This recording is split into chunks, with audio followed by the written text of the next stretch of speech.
Saudara, indeks harga saham gabungan masih melanjutkan rally penguatan sejak pekan lalu. Nah, bagaimana memaksimalkan cuan waktu pergerakan IHSG seperti ini?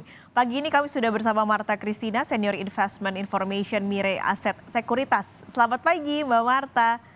Selamat pagi, Mbak Sekali. Oke, Mbak, ini kan dari pekan lalu nih, kayaknya IHSG energinya besar banget gitu, naik terus sampai terakhir kemarin. Ini akan sampai kapan kayak gini pergerakannya? Kalau pergerakan untuk IHSG sendiri sebenarnya lebih bergerak terbatas, terutama di Mbak Pascalis. Kita lihat, nah IHSG sedang menunggu ada dua. Yang pertama ada rapat keputusan Fed Rate itu diputuskan nanti malam. Kemudian juga besok ada rapat Gubernur BI untuk keputusan suku bunga rate. Jadi memang kalau kita lihat penguatan IHSG sendiri di dalam hari ini itu kelihatannya masih.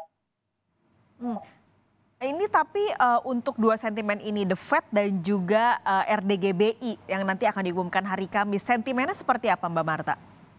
Sebenarnya kalau untuk Fed sendiri proyeksi dari konsensus ada kenaikan 25%, dan ini sebenarnya sudah ekspektasi luas.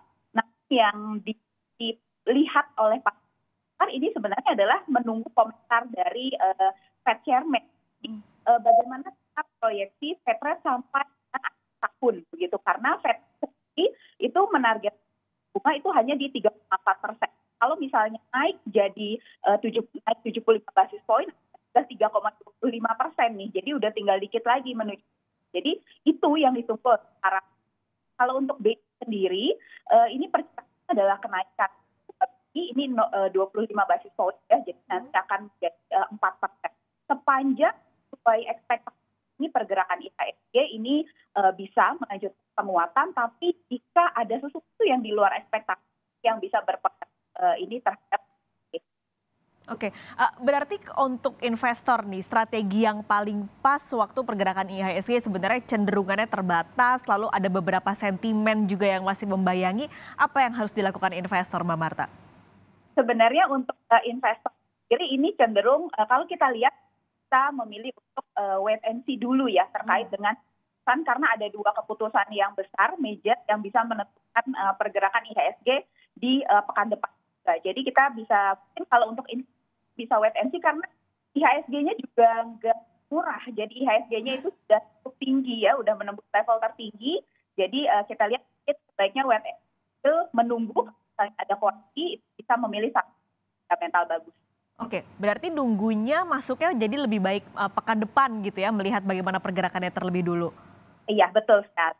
Oke, kalau sektor nih, mungkin udah mau ancang-ancang gitu minggu depan udah mau masuk lagi ke pasar modal, apa sih yang bisa dilirik dengan kondisi saat ini? Kita melihat sektor yang punya kerja bagus itu ada di seputar sektor, terutama di perdagangan batubara, juga di sektor perbankan, dan juga di sektor telekomunikasi. Ini bisa jadi pilihan investor ini untuk memburu saham-saham kalau misalnya ada koreksi, memang kinerjanya tahun itu diperkirakan akan tetap. Oke, perbankan, batubara, komunikasi ya itu yang harus dicatat. Berarti sampai akhir tahun nih, kira-kira proyeksi IHSG-nya akan bertahankah, akan nembus terus ini Mbak sampai level berapakah kira-kira untuk sampai akhir 2022?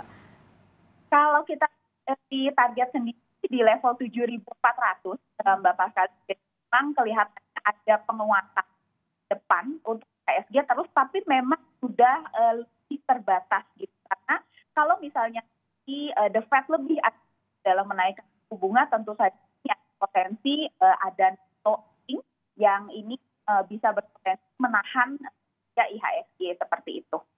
Oke, jadi bisa 7.400 sampai di akhir 2022. Baiklah, Betul. Terima kasih Mbak Marta sudah berbagi informasi pagi ini di Kompas Bisnis. Banyak catatan terutama untuk para investor yang sedang tertarik untuk masuk ke pasar modal. Terima kasih Mbak Marta, sehat selalu.